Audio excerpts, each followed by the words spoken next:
Creamline Cool Smashers gagamitin na ang kanilang experimental team or panibagong first 6 lineup sa kupunan nga po ng strong group athlete.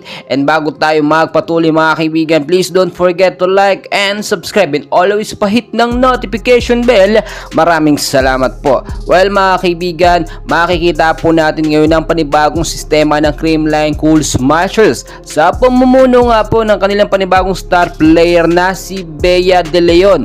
Dahil nga po captain characteristic o dating kapitana ito ng Chocomocho Flying Titans, nararapat lamang na mabigyan ito ng tungkulin sa set by set ng Creamline Cool Smashers. Sa mga hindi nakakaalam, etong CCS po o Creamline Cool Smashers ay may mga set by set na mga player kapag or nagdedepende sa kanilang kalaban. So kung makikita po ninyo kapag mga semis or finals na may ibang set po ng player po na first 6 lineup ang CCS, pero kapag hindi ganun kalakasan ang kanilang mga kalaban ay nagkakaroon ng maayos na rotasyon, or sabihin na natin yung mga bench player ng CCS ay makakalaban ng Creamline ng kupunan ng strong group athlete, at hindi naman ito ganong kalakasan kahit nasa pro. Kaya naman kung titignan po ninyo, bibigyan ng opportunity or pagkakataon na pangunahan nga po ni Bea De Leon etong first 6 lineup ng Creamline Cool Smashers para sa laban nila kontra sa strong group athlete. So anong ibig sabihin natin dito?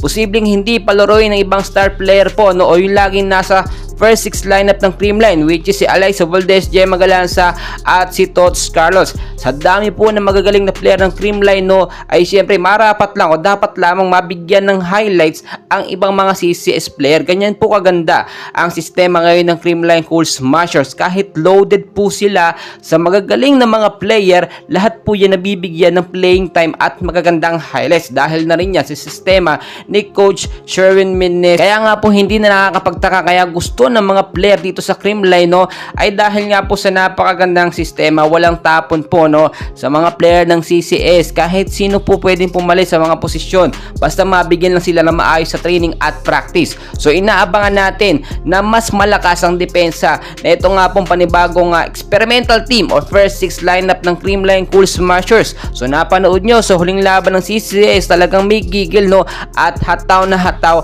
ang mga palot spike nito nga pong si Bea De Leon. Though hindi may iwasan na may mga bashers pa rin na talaga nang babash dito kay Bea De Leon kasi nanggaling ito sa Chocomocho at dating kalaban ng Creamline. Pero iba na ngayon mga kaibigan, sistema na po ng CCS ang pinapatupad ngayon. Kung si Sed Domingo nga lumipat sa Akari, sinusuportahan pa rin natin.